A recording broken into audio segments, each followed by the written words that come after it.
বন্ধুগণ, স্বাগত আমার চ্যানেল ভেনাস টেক পালসে। আবারও এসে গেছি সি প্রোগ্রামিংয়ের ভিডিও নিয়ে। তো আগের যে ভিডিওতে আমরা সি প্রোগ্রামিংয়ের ফাইল অপারেশন নিয়ে কথা বলেছিলাম। ফাইল অপারেশন কত প্রকার হয় সেটা বলেছিলাম, এবং ফাইলের অপারেশনের জন্য যে মোডগুলি ব্যবহার হয় তা নিয়ে আমরা আলোচনা করেছিলাম। তো এবারেও আমরা যেটা নিয়ে আলোচনা করব সেটা হচ্ছে ফাইল হ্যান্ডলিং ফাংশন। কী কী ফাংশন আছে ফাইল হ্যান্ডলিং বা ফাইল অপারেশন করতে গেলে সেগুলো নিয়ে আলোচনা করব। তো প্রথম ফাইল অপারেশনটা হচ্ছে F open. It is use to open a specified file in specified mode. 2 নম্বরে আছে F close. F close function is use two close a file. তাহলে এফ ক্লোজ বলে যে ফাংশনটি আছে সেটি কোনো ফাইলকে ক্লোজ করার জন্য ব্যবহার করব। 3 নম্বর আছে F close all. It is use two close all the open file, মানে যে ওপেন ফাইলগুলো আছে সেগুলোকে মানে ক্লোজ করার জন্য আমি ইউজ করব। 4 নম্বর ফাংশনটি হচ্ছে F get C. It is use to read a character from a file. তাহলে এটা ইউজ করা হবে ক্যারেক্টারটাকে রিড করতে ফাইল থেকে। F put C, 5 number function. It is use to put or store a character in a file. F get S. It is use to read a string from a file. F put S. It is use to put a string in a file. 8 F read. F read হচ্ছে it is use to read a structure information from a file. তার মানে পুরো ফাইলের যে structure information সেটা পড়ার জন্য F read আমরা ব্যবহার করব।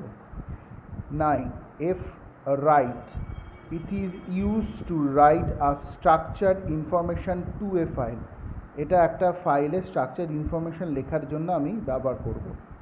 F scan F. It is use to read any type of data from a file.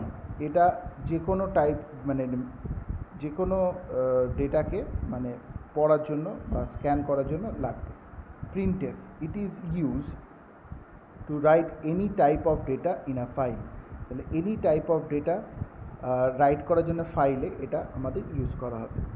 তো আমাদের নেক্সট আরও কয়েকটি ফাংশন আছে, যেমন হচ্ছে এফ ইও। F ইওএফ। It is used to test whether the file pointer reach to end of file or not. 13 নম্বর ফাংশনটা যদি আমি দেখি সেটা হচ্ছে ftel. It is used to identify the location of a file pointer. তারপর হচ্ছে rewind. It is used to move the file pointer to the beginning of a file. আর last 15 number fseek.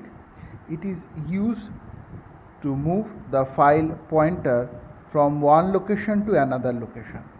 তাহলে এই যে 15খানা আমরা যে ফাইল অপারেশনের function করলাম এইগুলোর ইউজ হবে, ইউজ করে আমরা সি প্রোগ্রামিংয়ে যে ফাইল অপারেশন প্রোগ্রামিং আছে সেগুলো লিখব। তাহলে প্রথম একটা অপারেশন দিয়ে আমরা আরম্ভ করি। Program on file operation hash include stdio.h। কখনো কখনো এর সাথে আর একটি যোগ হবে, কখনো না, এরপর যোগ হবে hash include stdlib.h header file. Void main int R number. Character S name বলে আমি একটি ভেরিয়েবল নিয়েছি যার মধ্যে 100 জায়গা বা 100 বাইট জায়গা রেখেছি। সি নেমের মধ্যে 100 জায়গা রেখেছি। File pointer file pointer FP. এবার FP is equal to F open, মানে এফপিটা কাকে পয়েন্ট করছে, কোন এটি খুলবে, এফ ওপেন, ফাইল ওপেন করবে। এই এফ ওপেনটা কিন্তু একটা ফাংশন। এফ ওপেন, এফ ওপেনটা কাকে করবে মানে খুলবে, ডি ড্রাইভের সি প্রোগ্রামিংয়ের student1.txt ফাইলকে।